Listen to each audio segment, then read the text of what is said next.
예, 안녕하십니까. 오늘 그 익스플리시트 코드에 대해서 말씀드리려고 하는 한국산업기술대학교 이종길이라고 합니다. 사실은 뭐 자료를 준비하면서 조금 고민을 했습니다. 이미 여러분께서 많이 써보신 분들이 오실 것 같다라는 생각도 좀 들었고요. 그렇다고 너무 그 이론적인 얘기를 하면 사실은 짧은 시간에 조금 뭐라 그럴까, 내용을 전달하는 데 좀 문제가 있을 것 같고요. 고민은 많았는데 어떨지 잘 모르겠습니다. 예, 말씀드릴 내용은 다음과 같습니다. 참고하시면 될 것 같고요. 우선은 조금 저희가 해석의 종류에 대해서 한번 생각을 좀 해봤습니다. 사람들이 주로 익스플리시트 코드를 어디다 쓸까 이런 생각들을 해보게 되면 저희가 제일 먼저 이제 떠올리게 되는 부분이 충돌 해석하고 그 다음에 성형 해석, 이렇게 두 군데 정도가 가장 먼저 떠오르는 그런 분야인 것 같습니다. 그래서 충돌 해석의 특징이 뭘까 이런 생각들을 간단하게 해봤습니다. 저희가 보통 일반적으로 하는 구조 해석이나 다른 해석과 다르게 특징이 뭘까라는 생각을 해봤는데요.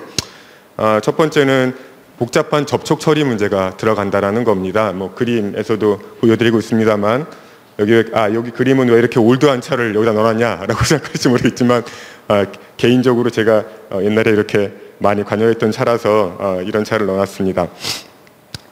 예를 들면 뭐 저희가 아까 우리 교수님도 말씀하셨지만 보행자보 해석을 한다라고 생각을 하게 되면 뭐 쉽게는 뭐 여기 임팩터하고 그 다음에 차체하고의 접촉을 생각할 수가 있습니다. 그래서 소위 테스트를 하는 테스터와 차체와의 충돌, 그 다음에 풀카 충돌을 할 경우에는 부품끼리의 충돌, 또 풀카 충돌을 하더라도 이쪽에 뭐 이렇게 사이드로 한다 그러면 대차로 때리지 않습니까? 대차와의 충돌, 이런 충돌, 또는 더미를 태우게 되면 더미하고 충돌, 그 다음에 또 에어백을 터뜨리게 되면 에어백하고의 충돌. 그래서 정말 많은 접촉에 관련된 이슈들이 충돌 해석에 나타나게 됩니다.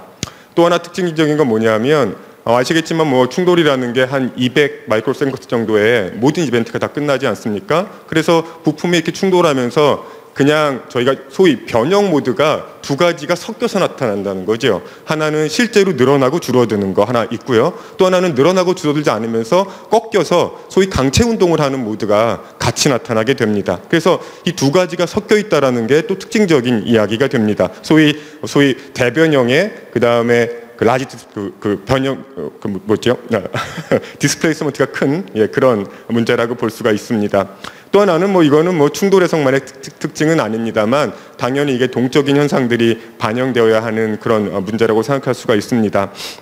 그래서 이런 복합적인 문제들이 일어났을 때 어떻게 하면 효과적으로 해석을 할 수 있을까가 고민일 것 같고요. 기존에 썼던 여러 가지 소위 임플리시트 방법을 이용을 하게 되면 소위 여러 가지 이런 접촉 때문에 생기는 여러 제약 조건들이 솔루션을 푸는 과정에 같이 반영이 돼줘야 합니다. 그렇다 그러면 문제가 굉장히 복잡해지는, 그래서 어떤 경우에는 해를 잘 구할 수 없는 그런 현상들이 나타나게 되고요. 문제의 크기 자체도 굉장히 커지기 때문에 아무리 컴퓨터가 빨라도 소위 감당할 수 없는 그런 상황들이 벌어지지요. 제가 최근에 이쪽은 아닙니다만 저는 원래 메탈 포밍을 한 사람이라서 포밍을 하려고 뭐 엘리먼트를 좀 잘랐습니다. 100만 개 정도 만들었는데요. 핸들링이 안 됐습니다. 그래서 하다가 포기하고요. 뭐 다시 또 물어봐서 너희 회사 걸로 가장 맥시멈으로 하시는 게 몇 개냐 물어봐서 정말 엉터리 해석을 한번 한 적이 있습니다. 사실 저희가 아무리 컴퓨터가 좋아지고 속도가 빨라졌다고 해도 저희가 안고 있는 여러 가지 물리적인 한계가 굉장히 많다라는 겁니다. 그렇다면 질문은 어떻게 이런 문제를 안정적이면서도 빠르게 계산할 수 있느냐라는 게 하나의 질문이 될 것 같습니다. 또 하나 판재 성형 해석, 특별히 박판 성형을 해석을 한 쪽이 굉장히 메커니즘이 비슷합니다. 물론 자동차 충돌은 동적인 해석이고요. 그 다음에 판재 성형 해석은 준정적인 해석입니다. 속도가 굉장히 느린 해석이죠. 그렇지만 기본적인 메커니즘이 굉장히 비슷합니다. 소위 저희가 제품을 성형하려 그러면 금형하고 그 다음에 소재하고 굉장히 많은 면적을 접하게 되고요. 그 다음에 소재가 금형을 타라서 이렇게 타고서 움직이게 됩니다. 그럼 실제로 늘어나면서 움직이게 되죠. 그래서 변형이 큰 동시에 강체 운동도 많다는 그런 비슷한 특징을 가지고 있습니다. 그래서 여기서도 저희가 똑같이 복잡한 접촉 문제 때문에 벌어지는 계산의 어려움을 피하고 그 다음에 계산 시간도 줄이면서 어떻게 하면 신뢰성 있는 답을 얻을까라는 그러한 물음이 당연히 생기는 거죠. 그래서 저희가 필요한 것이 뭐냐면 좀 단순하고 좀 문제의 소지가 적은 알고리즘들이 필요하다라는 게 저희가 충돌 해석이나 또는 성형 해석에서 얻을 수 있는 뭐 하나의 결론일 것 같습니다. 작은 결론일 것 같습니다. 그렇다 그러면 거기에 쓸 수 있는 알고리즘이 뭐냐라는 게 소위 저희가 explicit time integration이라는 거죠. 그래서 복잡한 접촉 문제를 빠르게 처리할 것. 아마 여기서는 키워드가 빠르다는 것 같습니다. 두 번째는 수렴성, 해를 잘 얻을 것. 그러니까 접촉 때문에 생기는 문제의 복잡성 때문에 해의 고동이 나빠져서 사실은 답을 잘 못 찾는 문제를 피할 것. 그 다음에 이 두 가지는 저희가 아까 그 문제를 해결하는 방법일 것 같고요. 그렇지만 문제를 풀었는데 엉터리 답이 나온다 그러면 사실 곤란하겠죠. 정확성을 보장할 것.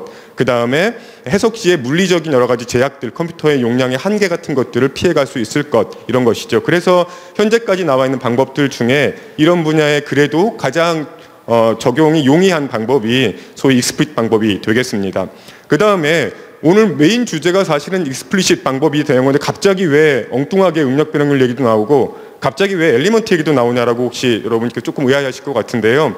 아까 말씀드린 저희가 만약에 충돌이나 성형 해석 쪽에서 익스플리시트 코드를 본다고 하게 되면 많은 경우에 아까 이게 특징 중에 하나가 뭐였느냐 하면 스트레인도 크면서 디스플레이스먼트도 큰 겁니다. 그렇다 그러면 저희가 이 중에 여기서 나올 수 있는 오류가 하나 있는데요. 그게 뭐냐 하면 소재가 이렇게 움직이는 거죠. 소위 변이가 발생하는 겁니다. 변이가 발생했으면 변형이 진짜 발생한 거냐? 아니죠. 그 중에 일부는 변형이 되고 일부는 강체 운동을 했다 그러면 강체 운동이 효과적으로 빠져줘서 그거를 제외시키고 응력과 변형률을 제대로 계산할 수 있어야 소위 오류를 피할 수 있게 되는 겁니다. 그러려고 그러면 그것들을 뺄 수 있는 적절한 알고리즘이 필요하고요. 그래서 응력과 변형률을 이야기할 때 이것들을 어떻게 잘 빼고 계산할 것이냐라는 것들이 사실은 내부적으로 숨어있는 그런 고려점 중에 하나가 되겠습니다. 그 다음에 또 하나는 저희가 소위 많이 적용하는 분야가 충돌이나 박판성형 해석이라고 그러면 주로 얇은 판재 쪽에 뭐 쉽게 말하면 철판들에 이어놓은 그런 구조물이 됩니다. 그래서 소위 철판의 특징적인 게 뭐냐 하면 밴딩 거동이죠. 휨이죠. 그렇죠. 휨에 대한 거동을 어떻게 잘 나타낼 수 있을 것이냐라는 것들이 숙제가 됩니다. 물론 휨의 거동들을 저희가 쉐를 쓰지 않고 뭐 육면체 같은 걸로 잘 나타낼 수도 있습니다. 그런데 여러분 이미 아시는 것처럼 육면체를 쓴다고 하면 자동차 후드라고 생각해 보죠. 사이즈를 정확히 모르겠으니까 저 1m, 1m, 그보다 훨씬 크지만 그거라고 가정해 보겠습니다. 두께는 한 0. 보통 1T 근처인데 0.9mm라고 가정해 보죠. 그런데 밴딩을 기술해야 되니까 두께 방향으로 최소한 3개는 넣어줘야 될 것 같습니다. 그렇다면 한 변의 길이가 0.3mm가 되고요. 그 다음에 엘리먼트의 퍼포먼스가 좋으려고 그러면 소위 가로 세로 비가 거의 똑같아야 합니다. 그렇다면 다 똑같은 정육면체라고 생각해 보지요. 그러면 1m 바이 1m의 길이가 0.3mm인 엘리먼트를 쭉 깔고 그거를 세 층으로 깔아야 하는 일들이 벌어지게 되지요. 그렇다 그러면 감당할 수 없는 엘리먼트 숫자가 나오게 됩니다. 그래서 사실은 이런 문제는 좀 피해가야 되겠다. 그러면 그 정도 깔았으면 좋은 퍼포먼스가 나오느냐? 이론적으로는 그렇지 않다고 알려져 있습니다. 소위 밴딩 거동을 적절하게 기술할 수 없다라는 몇 가지 모드를 기술할 수 없다는 것들이 이미 알려져 있습니다. 그래서 사실은 늘 저희가 익스플리시트를 얘기하다 보면 충돌이나 박판 성형 해석으로 가게 되고 그러다 보면 늘 쉘 엘리먼트를 이야기하는 그런 이야기가 됩니다. 그래서 오늘도 익스플리시트 타임 인테그레이션하고 그 다음에 응력 변형률의 기술적 얘기 약간 그 다음에 엘리먼트 얘기를 약간 섞어서 말씀을 드린 후에 간단한 적용에 대한 주의점들을 말씀드리려고 합니다. 이런 글자는 뭐 누구나 좋아하지 않는 글자라는 것을 저도 잘 알고 있습니다. 저도 개인적으로 좋아하지 않습니다. 그런데 그냥 어쨌든 저희가 뭔가 문제를 기술할 수 있는 방정식은 필요하다라는 거고요. 그 방정식을 에너지를 가지고 잘 만들어낼 수 있다라는 겁니다. 물론 꼭 에너지만 가지고 만들어낼 수 있는 건 아니죠. 여러분이 알고 계시는 그냥 평형식에 잘 넣으시면 방정식이 잘 나오게 됩니다. 그래서 저희가 만들어내게 되면 이런 식의 방정식을 얻어낼 수가 있습니다. m은 뭐 질량이고요. 근데 여기 굵은 글자로 써놓은 건 되게 그 소위 자유도가 많은 행렬 꼴이라는 겁니다. 그 다음에 가속도가 나오고 소위 내부 힘, 인터널 포스가 나오고요. 그 다음에 외부 가하 중에 나오는 운동 방정식이 나타나게 됩니다. 자, 이제 운동 방정식이 나왔으면 물론 이게 뭐 그 1자유도가 아니라 굉장히 큰 자유도의 문제이긴 하지만 저거를 어떻게 풀까 하는 컨셉으로 한번 들어가 봐야 될 것 같습니다. 뭐 쉽게 짐작할 수 있겠지만 시간으로 미분됐으면 뭐 원칙적으로는 시간으로 접근해야죠. 그래서 저거를 풀어내게 되면 뭐 답이 나올 거라는 거는 저희가 쉽게 짐작할 수 있습니다. 네.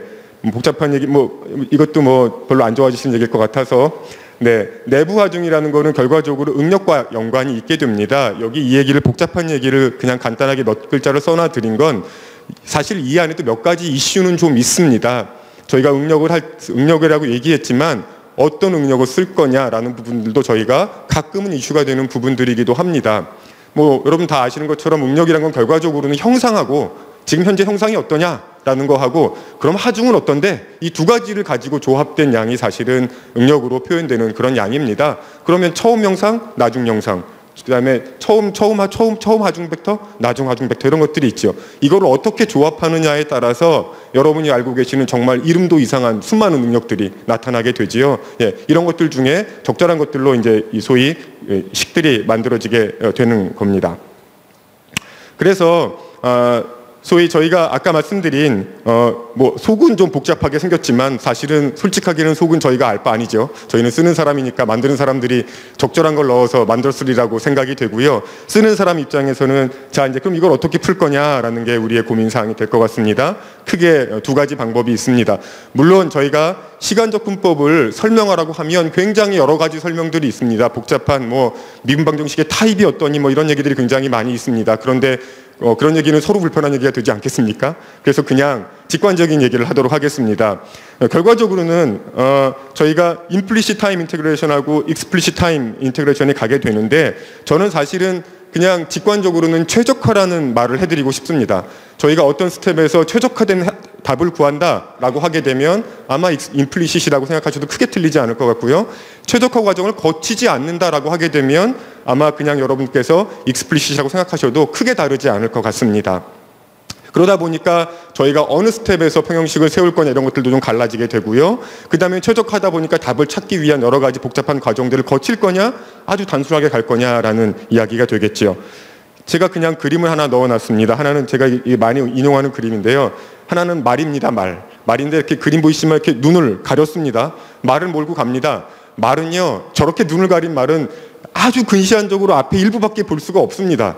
전체적인 상황들을 고려할 수가 없죠. 그래서 그냥 눈앞에 보이는 상황들을 모아서 그 상태의 정보를 가지고 다음에 어디로 갈지를 찾아내게 되는 겁니다. 소위 지금 정보를 가지고 다음에 나갈 길을 찾아가는 거죠. 또 하나, 근데 이렇게 가면 야 진짜 길이 나오겠냐? 네가 갈 때 가겠냐라는 고민들이 생길 수가 있습니다.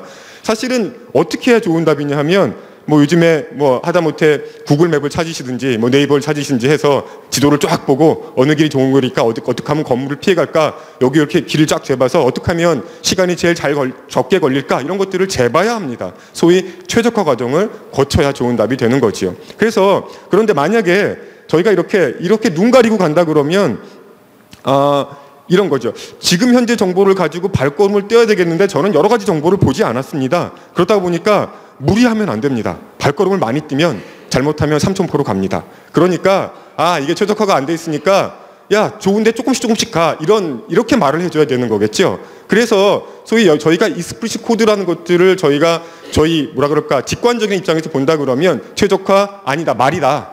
그러니까 많이 가면 삼천포로 가니까 조심해서 가세요. 대신 말한테 조금씩 가도록 잘 알려주세요. 이렇게 말하면 그러면 이제 이런 의심이 생기죠. 아니 아무리 그래도 그렇지 이게 진짜 도착은 가능한 거냐라는 의문이 생길 수도 있습니다. 그런데 이거는 사용자 입장인 저희에서는 사실은 고민할 필요가 없는 것이 수학적으로 증명되어 있는 그러한 범위 안에서 사용을 하도록 프로그램들이 잘 개발이 되어 있고요. 이 부분을 사실은 저희가 시간의 증분량, 타임 스텝을 얼마로 갈 것인가 라는 부분들로 적용시키고 있는 그런 부분입니다. 그러니까 당연히 저희가 시간 증분량에 대한 부분들을 좀 신경 써야 하는, 물론 프로그램이 잘 해주고는 있지만 유저한테 일반적으로는 좀 열어주죠. 프로그램이 내부적으로 계산한 디폴트 값을 주고 이거를 당신은 얼마로 스케일링해서 쓰겠느냐라는 스케일 값을 보통 주죠. 일반적으로는 한 0.9 정도를 쓰는데요. 한 0.5에서 0.9 정도를 쓰면 괜찮다고 알려져 있습니다. 그래서 이제 익스플리시트 코드를 쓰는 사람들이 소위 이제 최적화라는 개념하고 그다음에 타임 스텝이라는 개념, 그다음에 최적화를 안 하다 보니까 복잡한 문제를 풀 필요가 없으니까 소위 연립방정식 안 풀어도 된다. 그냥 단순한 방정식들로 끝나게 된다라는 장점이 있게 되는 것이죠. 조금 전에 말씀드린 얘기입니다. 연립방정식, 소위 연립방정식을 푼다는 얘기는 해를 찾아간다는 거 아니겠습니까? 해를 찾아간다 그러는데 운 나쁘게 문제의 성질이 아주 안 좋은 문제를 만나면 원래 전체적으로는 미니멈이 되는 값이 여긴 줄 알았는데 중간에 성질이 안 좋은 친구들이 중간중간 섞여 있어서 나를 헷갈리게 하면 다른 데로 갈 수도 있지요. 근데 이 다른 데로 가는 현상들이 접촉 같은 것들이 많이 들어오게 되면 다른 데로 갈 가능성이 나빠지는 겁니다. 소위 문제의 성질이 아주 나빠지는 거지요. 근데 익스플리시트 코드는 그럴 일이 없습니다. 그러다 보니까 굉장히 단순하고요. 문제가 좀 적습니다. 무조건 답은 나오는 거죠. 예. 그래서 무조건 답이 나오니까 일단은 복잡한 게 답이 잘 나와지니까 이게 굉장히 큰 장점이 됩니다. 그 다음에 아까처럼 문제를 복잡화해서 최적화하지 않기 때문에 실제로 복잡한 현상들도 생각보다는 좀 간단하게 저희가 접근할 수 있는 방법들을 제공해 주게 됩니다. 그 다음에 시간을 좀 작게 잡는다면 이게 정확하다는 것들이 증명이 되어 있습니다. 그 다음에 저희 효과적인 계산을 할 수가 있는 장점이 있는 거지요. 물론 이게 장점이기도 하고 반대로 말하면 단점이기도 하지요. 그래서 시간 스텝을 좀 작게 잡아야 하는 단점이 있고요. 일반적으로는 이게 선택적으로 안정적인 경향을 보이게 되는데 아시는 것처럼 타임 스텝이 고유진동 수분의 2보다는 좀 작아야 한다는 그런 문제가 있고요. 또 하나는 여러분께서 이미 잘 쓰시는 분들이라고 생각은 하지만 혹시 정말 처음 써보신 분이 계시면 가끔 있습니다. 정적인 평형 문제를 익스플리시트 코드를 가지고 풀겠다고 하시게 되면 사실은 적절한 선택이 아니시라고 할 수 있습니다. 좋은 답을 기대하실 수 없고요. 최적화를 하지 않기 때문에 그렇습니다. 그다음에 과정들은 간단하게 말씀드리겠습니다. 이것도 역시 이런 수식들을 보게 되면 늘 나른한 오후에 기분이 나빠지기 시작하니까요. 네, 그래서 간단하게는 그냥 아까 이런 운동 방정식을 푸는데 아이디어는 간단합니다. 인터널 포스와 익스터널 포스가 있으면 힘 쪽을 정리하자. 그 다음에 그거를 질량으로 나누면 가속도 나오지 않겠느냐라는 거고요. 가속도가 나오면 어떻게 할 건데라고 물으면 델타 t 곱해서 속도 구하자. 그 다음에는 그러면 또 델타 t 구해서 변이 중분량까지 구해내자. 그래서 변이 업데이트하자라는 겁니다. 여러분 이미 구조해석 쪽에 저희가 관심을 두고 있는 게 하중 조건이 주어지면 변이를 구하는 게 저희의 목적이 됩니다. 그래서 그거를 쭉 따라 나가는 과정 중에 변형률도 계산되고 응력도 계산되고 이런 과정들을 거치게 되는 거지요. 그것들을 아주 단순한 알고리즘으로 해결하려고 하는 그런 내용입니다. 순서도는 보시는 것과 같습니다. 초기 조건이 주어지게 되고요. 그 다음에 이게 루프로 반복되는 사항이니까요. 결과적으로는 이렇게 외부 하중텀 잘 만들어내고 내부 하중텀 잘 만들어내서 질량으로 나눈 다음에 가속도를 구하자라는 거고요.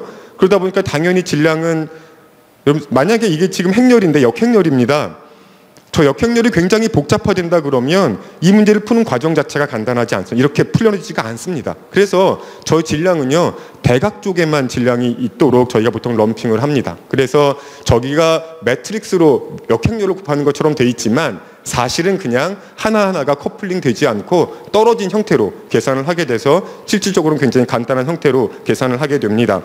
여기 댐핑항이 들어있습니다. 이게 동적인 방정식이니까 댐핑이 중요하겠죠. 근데 댐핑을 저희가 보통은 댐핑에 해당하는 계수를 만들 때 강성과 질량 두 가지를 적절히 조합해서 만드는 것들이 가장 흔하게 쓰는 방법입니다. 질량 가지고 하는 것들을 mass proportional damping이라고 하죠. 그 다음에 강성행렬 K 가지고 만드는 거를 stiffness proportional damping이라고 합니다. 두 개를 보통 섞어 씁니다. 그런데 전체적인 거동으로 보면 해가 이렇게 쭉 가게 되면 익스플리시트 코드는 해를 꿀렁꿀렁하게 따라갑니다. 근데 이 완만한 진동 말고요. 또 세부적으로 진동을 하면서 완만한 진동까지 같이 가게 됩니다. 그래서 여러분이 만약에 스티프니스 프로포셔널 댐핑을 쓰게 되면 잔진동들 이것들을 좀 잘 잡아주는 경향이 있습니다. 그 다음에 매스 프로포셔널 댐핑을 쓰게 되면 전체 거동을 크게 따라가는 것들을 좀 잘 줄여주는 그런 역할을 하게 됩니다. 그래서 그 두 가지 진동을 적절하게 잘 잡아줄 수 있도록 저희가 프로포셔널 댐핑 그 계수들을 좀 조정해서 쓰시면 그러면 되는 내용들이죠. 이것도 아까 보여드린 비슷한 내용이라서 그냥 넘어가겠습니다. 이 안에도 사실은 아까 말씀드렸던 것처럼 스트레인을 어떻게 만들 거냐, 강체 운동 빼자라는 게 아마 하나의 키워드처럼 기억하셔야 될 것 같고요. 그 다음에 스트레스를 어떻게 할 거냐라고 하게 되면 두 개의 관계식을 어떻게 엮어낼 거냐 이런 쪽들은 소위 대변형의 소재의 거동의 기술을 어떻게 할 거냐의 문제가 될 것 같고요. 그 다음에 실제로 이제 폴스 벡터를 구성하는 이야기가 되겠습니다. 주요 문제를 한 두 개 정도로 넣어봤습니다. 나머지 부분들은 여러분께서 흔히 아시고 있는 부분과 크게 다르지 않습니다. 그런데 약간 용어가 낯설면서 혹시라도 용어가 좀 낯서시면서 많이 다른 곳에서 많이 다루지 않는 용어들이 여기 보여드린 몇 개의 용어입니다. 첫 번째는 뭐냐면 아까 말씀드렸던 것처럼 실제 변형에 부합하는 응력 계산을 하자, 강체 운동을 빼버리자는 이야기죠. 그러려고 그러면 어떻게 할 거냐라는 건데 그런 걸 저희가 용어로 객관성 있다라는 이야기를 합니다. 그래서 소위 강체 운동 효과가 빠지면서 응력 계산이 실제하고 맞게 되어져야 된다라는 그런 것이고요. 그 다음에 또 하나는 저희가 아까 말씀드렸던 것처럼 충돌이나 성형 해석 쪽에서 익스플리시트 방법을 쓴다고 하게 되면 대부분의 경우에 쉘 요소를 쓰게 됩니다. 그래서 그럴 때 발생하게 되는 쉘이 되게 좋은 엘리먼트인 건 맞지만 여러분께서 아시는 것처럼 얘가 조금 이상한 거동이 있습니다. 원래 전단 쪽의 에너지는 두께가 얇아질수록 굉장히 작아져서 개입 기여도가 작아야 합니다. 그런데 포뮬레이션의 문제점 때문에 두께가 얇아졌는데도 전단 쪽의 거동이 커지는 문제점들이 있지요. 그걸 전단 강성 과잉이라고 하는데 그런 문제를 해결하면서 뭔가 문제를 풀어야 하는 것들이 같이 숨어 있습니다. 그 다음에 접촉 쪽의 처리도 저희가 조금 신경을 써야 하는 부분이 될 것 같습니다. 나이아가라 폭포입니다. 나이아가라 폭포에서 저희가 만약에 보트를 타고 나서 이렇게 폭포까지 뚝 떨어질 수 있으면 뭐 짜릿할 것 같습니다. 그런데 이 보트를 타고 가는 사람을 한번 생각을 해보시게 되면 보트를 타고 가는 사람이 보트 안에서 장난을 칩니다. 고무줄 늘었다 말았다 하지요. 그럼 이 사람은 자기가 움직이기 때문에 고무줄 늘어나는 것만 볼 수 있습니다. 하지만 이 밖에 전망대 사람이 보트에 탄 사람이 고무줄을 늘리는 걸 보고 있으면 이건 복잡해서 말도 안 됩니다. 이 사람이 보트에 움직이는 거, 고무줄이 늘어나는 거 다 같이 봐야 하는데 도대체 이걸 할 수가 없는 거지요. 그래서 방법이 뭐냐면 보트에 탄 사람 보고 변형이 얼마인지 물어보라는 겁니다. 그 대신 보트에 탄 사람이 어떻게 움직이는지를 따로 계산해서 그것들을 가지고 환산해서 알아내라는 겁니다. 그 방법이 뭐냐면 소위 콜로테이셔널 포뮬레이션이라는 겁니다. 위에 있는 것들은 아까 전방대에서 보면서 복잡한 수식을 써서 다 고무줄 늘어나는 것만 따로 뽑아내라는 방법이 소위 객관적인 응력 속도란 방법이고요. 이런 방법들도 이론적으로는 잘 정리가 되어 있습니다. 근데 대부분의 코드가 지금 콜로테이셔널 포뮬레이션을 쓰고 있는 그런 상황입니다. 그 다음에 아까 제가 드렸던 게 콜로테이셔널 포뮬레이션 말씀드렸었고요. 그래서 또 하나는 원포인트 인티그레이션인데 이거는 쉘 엘리먼트입니다. 뭐 아시는 것처럼 쉘 엘리먼트라는 게 솔리드를 줄여서 쉘로 만든 거죠. 이렇게 만든 엘리먼트를 아시는 것처럼 감, 절점, 쉘 요소라고 합니다. 복잡하지만 내용은 간단합니다. 복잡한 수식들은 피하더라도 어쨌든 저희가 쉘을 이야기하고 싶으면 늘어나는 거, 휘는 거 두 가지를 이야기해 주게 되면 될 것 같다라는 겁니다. 늘어나는 거는 중간면, 미드 서피스가 늘어나고 줄어드는 것들을 이야기하면 됩니다. 휘는 건 어떻게 얘기할 거냐라고 말하면 저희가 절점에 여기에 바늘이 있다고 생각하시면 됩니다. 바늘이 이쪽으로 휘면 이쪽으로 밴딩, 그 다음에 이쪽으로 휘면 그쪽으로 밴딩, 이렇게 하면 됩니다. 그래서 소위 중간면의 이동 효과와 파이버의 회전 효과를 가지면 쉘의 운동을 잘 기술할 수가 있지요. 이런 쉘 중에서 이런 쉘을 제일 처음 이론적으로 제시하고 정리했던 사람이 휴즈라는 사람입니다. 그분이 여러 소위 감절점 쉘 요소를 잘 정리를 했었고요. 후에 뭐 많이 들어보셨을 것 같습니다만 벨리치코라고 하는 분이 이거를 어떻게 하면 익스플리시트 코드에 효과적으로 넣을 수 있을까라는 것들을 연구해서 꽤 오래전에 80년대 초반에 논문을 발표했고요. 그래서 여기에 몇 가지 휴즈 리우 쉘에 몇 가지 가정들을 넣어서 아주 퍼포먼스가 좋은 쉘을 만들어냈습니다. 물론 지금은 이것보다 더 개선된 것들이 나와 있습니다만, 그래서 가정을 넣은 게 요 4개의 절점이 한 평면에 있다라는 가정을 하나 넣었고요. 그 다음에 콜로테이셔널 포뮬레이션, 아까 폭포에서 배 타고 가는 그런 포뮬레이션을 넣었습니다. 그 다음에 전단 강성 과행 문제를 해결하려고 일부러 적분을 엉터리 적분을 했습니다. 엉터리 적분을 하면 그런 문제가 사라지거든요. 근데 이 엉터리 적분을 하면 또 문제가 뭐냐면 엉터리 모드가 나타나는 거죠. 저희가 아워글래스 모드라고 하는데 요것들을 컨트롤할 수 있는 방법들을 제안을 했습니다. 그래서 보통 저희가 다른 쉘들은 나왔습니다만 이쪽을 지금도 많이 쓰고 있는데요. 이쪽에서 여러분들이 보통 엘리먼트가 4점이 한 평면에 있다고 했으니 이거를 꼭 체크해 보셔야 되겠죠. 저게 만약에 실제로 평면에서 많이 틀어져 있다고 그러면 해석 결과의 신뢰성이 떨어지게 되는 거겠죠. 여기서는 이론적으로는 이 두 가지 얘기를 간단하게 말씀드리도록 하겠습니다. 그냥 이 그림으로 말씀드리는 게 나을 것 같습니다. 그래서 엘리먼트가 만약에 요렇게 사각형이 요런 모양으로 온다 그러고 생각해 보시고 가운데서 저희가 뭔가 원 포인트니까요.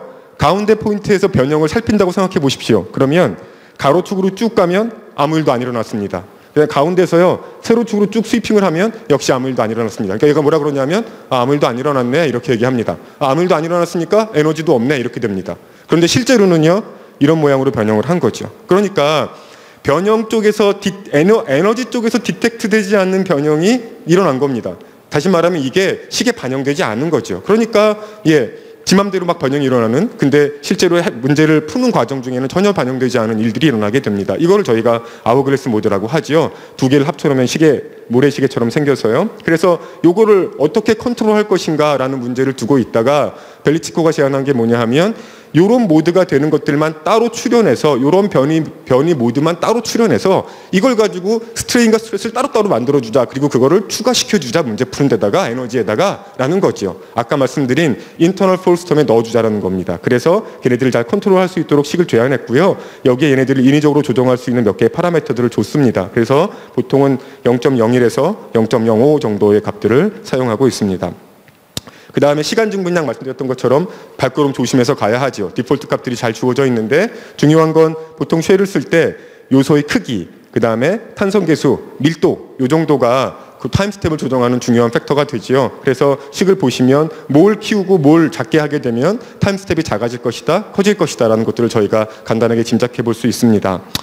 그 다음에 보통 익스플리시트 코드에서는 저희가 고차 요소를 쓰지 않는데요. 그렇게 되면 노이즈도 많아지고 뭐 시간 증량도 좀 커집니다. 여러분 1차원 막대 요소를 기준으로 보면 소위 선형 엘리먼트보다 뭐 2차원 쿼드로틱 엘리먼트라고 하지요. 2차 엘리먼트를 쓰게 되면 타임 스텝이 한 40%로 떨어집니다. 더 짧은 스텝을 써야 되는 거죠. 60%만큼 짧은 타임 스텝을 써줘야 하는 그런 문제가 벌어지게 됩니다. 그리고 접촉 문제 처리도 상당히 복잡한 상황이 벌어지고 럼핑도 잘 안 됩니다. 그래서 대부분의 경우에 선형 엘리먼트를 사용하고 있습니다. 그 다음에 접촉 처리가 또 하나 문제인데요. 이것도 복잡한 얘기를 다 하다 보면 안 될 것 같아요. 그냥 이 그림 보여드리고 넘어가겠습니다. 이 그림 이 두 가지 그림인데 하나는 바늘이고요. 하나는 신전의 기둥입니다. 저희가 소위 익스플리시트 코드로 접촉 해석을 하면서 많이 만나는 문제 중에 하나가 그냥 필드에 있는 분들은 그냥 엘리먼트가 터진다고 말합니다. 잘 돌다가 갑자기 엘리먼트가 형체를 알아볼 수 없을 정도로 확 찌그러져서 그냥 코드가 죽어버리는 상황이 발생하게 됩니다. 보통 익스플리시트 코드는 잘 죽지 않습니다. 왜냐하면 그 방정식을 풀지 않기 때문에 안 죽는데요. 딱 거의 죽는 케이스는 거의 이럴 때 죽거든요. 엘리먼트가 너무 심하게 뒤틀려서 소위 그 계산을 수행할 수가 없게 되는 거죠. 여러분 잘 아시는 것처럼 FEM은 반복 계산을 하기 위해서 실제 필드를 사용하지 않습니다. 표준화된 공간에서 반복 계산을 수행하고요. 그 결과를 실제 필드로 트랜스포메이션하는 테크닉을 쓰게 됩니다. 근데 이게 왔다 갔다 해야 되는데 왔다 갔다 할 때 엘리먼트가 소위 이렇게 음각이 나오게 되면 이렇게 트랜스포메이션이 되지 않습니다. 예. 그래서 이게 한쪽 엘리먼트에 과도한 하중이 들어가게 되면 엘리먼트의 음각이 발생하면서 이쪽으로 데이터를 넘겨올 수 없는 현상이 발생하게 되지요. 그럼 죽게 됩니다. 그래서 접촉을 하는데 한 절점에 과도한 하중이 부여되게 되면 마치 바늘로 물건을 누르는 것과 똑같습니다. 바늘로 한 점을 누르면 뚫어집니다. 이렇게 자연스럽게 쭉 밀리는 게 아니라 뚫어지게 되지요. 그런 비슷한 현상들이 소위 해석에서 나타나게 됩니다. 그러니까 당연히 접촉 부분에서 한 절점의 과도한 하중이 모이지 않도록 저희가 조금 신경을 써줘야 하는 부분들이 있고요. 이게 또 하나 어디서 나타나냐 하면 자동차를 모델링할 때 쉘끼리 붙이는데 소위 스파드웰드, 소위 용접을 친 거를 어떻게 모델링할 거냐. 가장 기본적인 방법은 리지드 바디 바로 묶는 겁니다. 그런데 이 바의 길이가 길어지게 되면 멀리서 바늘을 끼워 놓은 거죠. 두 면끼리 다른 절점이 닿기 전에 바늘이 그것들을 많이 커버해야 되는 상황이 벌어지게 됩니다. 그러면 역시 바늘로 찔른 것 같은 그런 현상들이 나타나게 됩니다. 또 하나 저희가 조심할 거는 뭐냐면 이거는 제주도에 있는 용도암이고요. 이거는 목화입니다.